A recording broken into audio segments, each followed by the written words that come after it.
Hey, what's up everybody? This is the Roy and welcome to my channel 40 and Broke, where we're all about getting out of debt, saving, investing, and getting our finances under control so we can live the life we've always dreamed of, because that's what it's all about, living the life we've always dreamed of.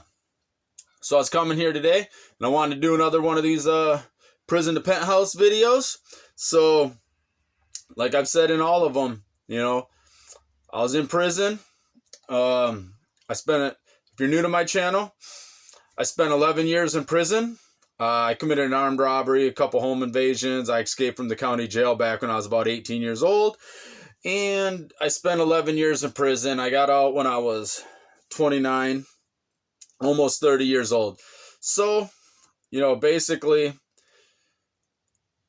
I did a lot of dumb stuff. And here I am recounting some of the things I did. So, in some of my previous videos, I talked about, what did I talk about? Well, I talked about what some of the things was like in prison, what it was like getting out, finances in prison. So today I want to talk about one instance in particular that always sticks out in my mind. And I'll never forget this because the way the guy was talking.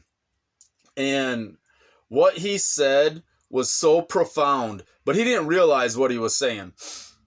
So when I was up in Marquette level 5, I used to work out a lot. I remember one day I'm out working out on the yard. Me and my buddy Jay, we're out working out. So we're over by the pull-up bar and stuff like that. Well, there's a handful of other guys over there working out. And so one of the guys was sitting there talking. And he was talking about how he tried to help his family by imparting the knowledge that he had learned while he was, in the joint. So he's like, I learned all this stuff and nobody listens to me. And I'll never forget. He's like, yeah, they just look at me and just blow off everything I say. He's like, I guess I'm just this 3-time loser with all this knowledge and they don't want to learn from me. And I'm just sitting there thinking, I remember thinking at the time, I was like, as well, they shouldn't listen to you because obviously with all this knowledge that you have, you're still a 3-time loser. So it's like going to the drunk and trying to learn how to get off the sauce, And, they can tell you, hey, don't drink as they're drinking. So basically it's do as I say, not as I do. So the fact that you're trying to lecture these people and you're mad because they don't want to listen, what, besides the fact that I could say, don't do the dumb stuff I'm doing, but obviously you sit there and say, well, don't do this dumb stuff, but you keep on doing it. So there's obviously there's some sort of appeal to it. I'm not going to sit here and beat my head on a brick wall over and over and then say, hey, you shouldn't really hit your head on this brick wall. And then I just go back to bashing my head off it.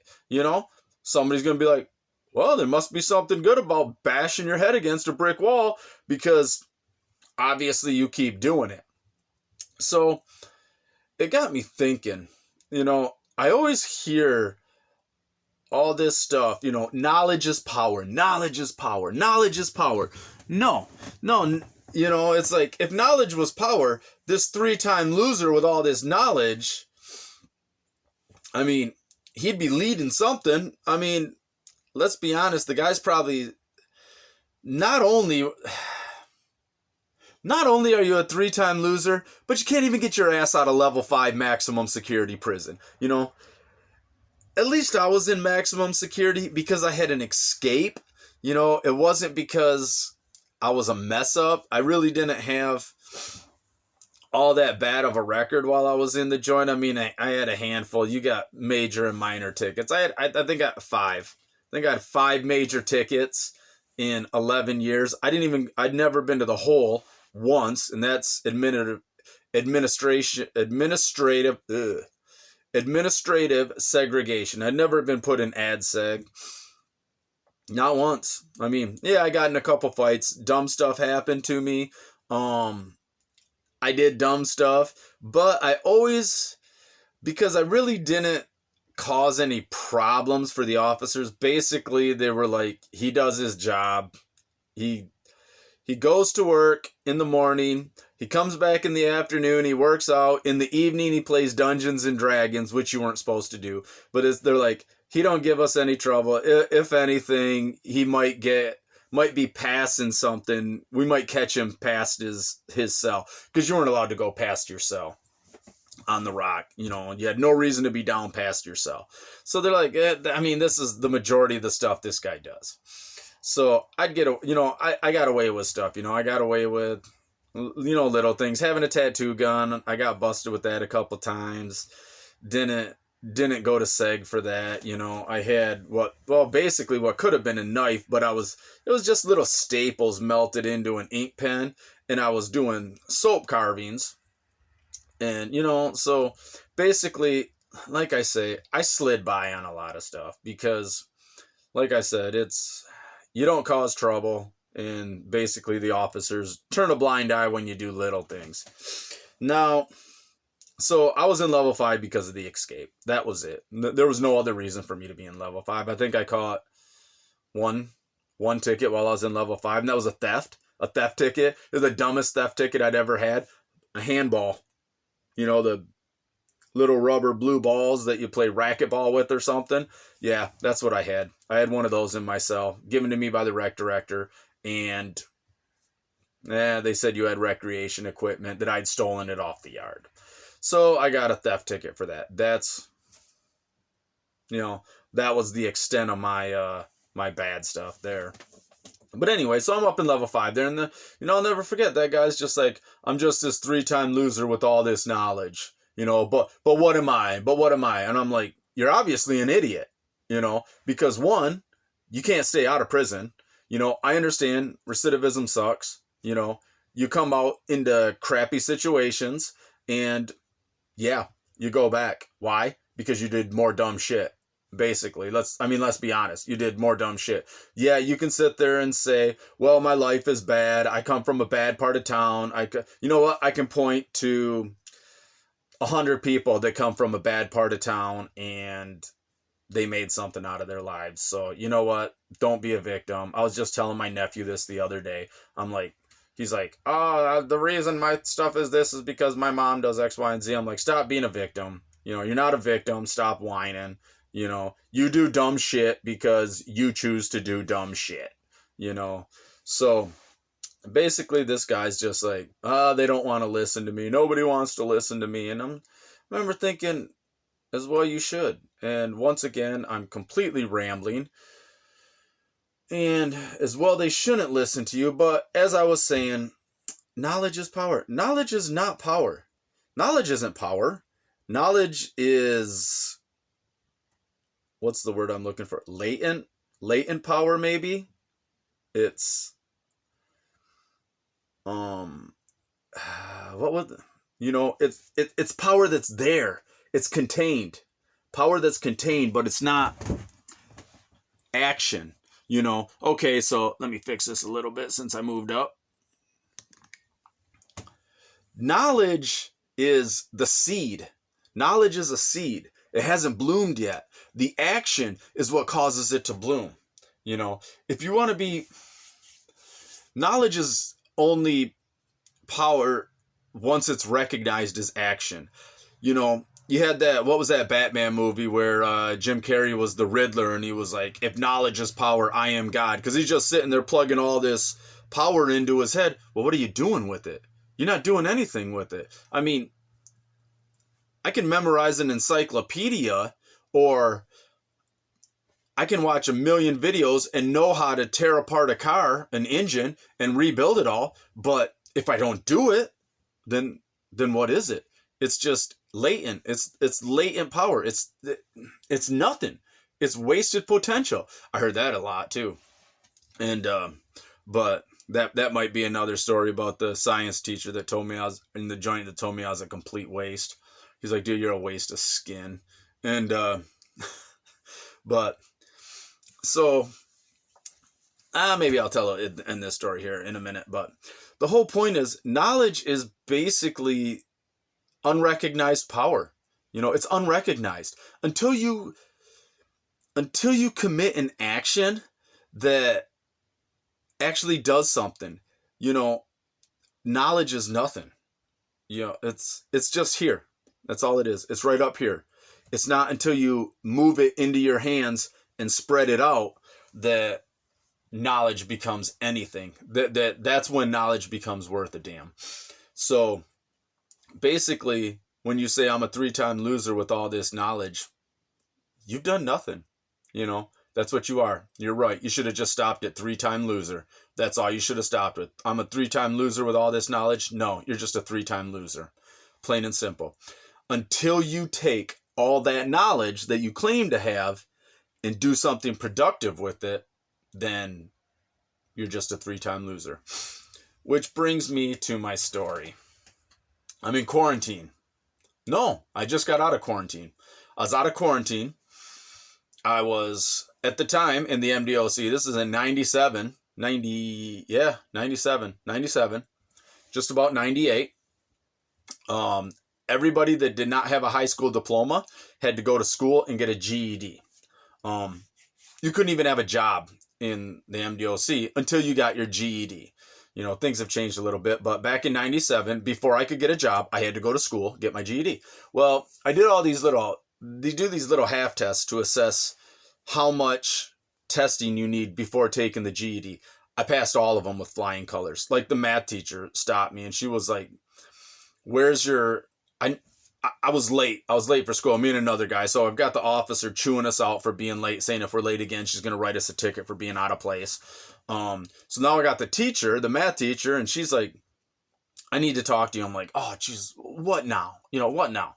So she's like, where's the notes that you took to do this math test? And I'm like, what notes? I'm like, I didn't take any notes. She says, you didn't do any of the math, you know, any scratch paper? I'm like, the hardest thing on this test was Pythagorean theorem.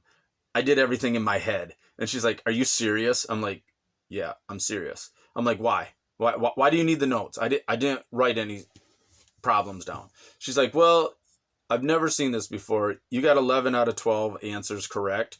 She said, you got the 12th answer wrong, but you got a similar answer to it correct.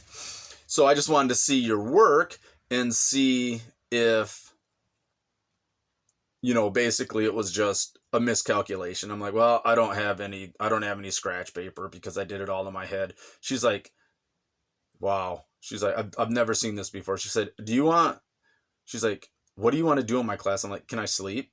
Because I don't like getting up this early in the morning. She's like, do you want to take these trigonometry books and algebra 2 and geometry books and all this stuff? And do you want to study these books? And I was like, no, not particularly. No, I don't. And she's like, have you thought about taking college courses? And I'm like, have you thought about paying for them? And then that kind of ended that conversation. But no, I was like, but I mean, I was young, I was stupid. I was, not that I'd have been able to afford the classes anyways. And later on in my bit, I did start studying, you know, like school books, advanced mathematics, stuff like that. But, you know, I didn't care. You know, I'm like, I've got 11 years. What do I care about this math class and I'm not passing? So anyways, so I get to the science class. So now we do a half test, an assessment test. I'll never forget, this was multiple choice, 75 questions. So I blow through the test in like 15 minutes. Now I'm done. And I'm taking it up to him. And he's like, what are you doing? I'm like, I'm done. Here's the paper. And he's like, do you want to double check your answers? I'm like, I already did. And he's like, yeah, whatever. So I'm like, he took it. And I went and sat back down. And I'm just sitting there, sitting at the desk. You know, it's at a table. So just sitting there, sitting at the table. And I'm like, kind of watching him. And he's got the test in front of him and he does it. He's got this answer sheet that he puts it over top of it because you just, you know, multiple choice, just color in the A, B, C, or D. and it's got all the right answers. So he looks at it, he checks it, he looks over at me, checks it again, sits the page to the side, the answer key to the side, grabs the book, opens up the book, and he's like checking every single answer. And then he was like, hey, come here. And I'm like, shit, what now? And so I'm like, what now? So I come up there, I'm like, yeah, what? He's like, sit down. So I sit down, he's like, where are you from? I'm like, or no, he says, what are you doing in prison? And I was like, armed robbery, felony firearm, home invasions. I escaped from the county jail. He's like, I've worked at this prison, or he's like, I've worked in prison for 15 years, 15 years. He said, never have I seen anybody do this test this fast, and never have I seen anybody get a 100% correct on this. And I'm like, yeah, I'm pretty smart. I was a smart kid. He's like, obviously not too smart because you're sitting here. And he's like, why? And I was like, I have an infatuation with guns and robbing people, and I didn't give a shit. And he's like, God. So he's talking to me. He's like, where are you from? I'm like, Midland. And he's like, why are you not working for Dow Chemical? And I was like, infatuation with guns. I like committing crimes. He was like, you're such a waste of skin. Total waste of oxygen. And I was like, or he said something like, such wasted potential. And I'm like, yeah, my grandma said that too. My grandma said I was either going to be rich or in prison. So I was like, hey, and I was like, look where I'm at. And he's like, you're such a waste. Such a waste. So on that note, like my grandma said, I'm either going to end up rich or I'm going to end up in prison. And you know what? I'm going to prove her right to both of them. So I'm going to end up rich. I already did prison. I'm going to end up rich. So for my grandma, who I call every Friday, if you guys don't call your grandma, you should be calling your grandma. I call both my grandmas. They're both alive. I call both of them every week. Well, my one grandma, I've got to call her, but I call my one grandma every Thursday and my other grandma every Friday, and try to talk to them every week. So, do that. Call your grandma, and if your grandma's watching this video and she knows that you're watching it, and then she finds out that I told you to call her and you didn't call her, she's going to be pissed. So you call your grandma, get off the video and call your grandma and just talk. So, all right. Like I said, I'm going to prove her right. I'm going to be in prison, which I already did. I'm not doing that. I'm not going back, but I'm going to be rich. Prison to penthouse, all the way to the bottom, whoop, right up to the top. That's where I'm going. So, all right, everybody. Thanks for listening to this damn near 20-minute ramble about, knowledge being not so much power. But, hey, I just want to thank you for watching and give this video a big thumbs up. Hey, kind of learn from some of my mistakes. All right, everybody. Have a good night.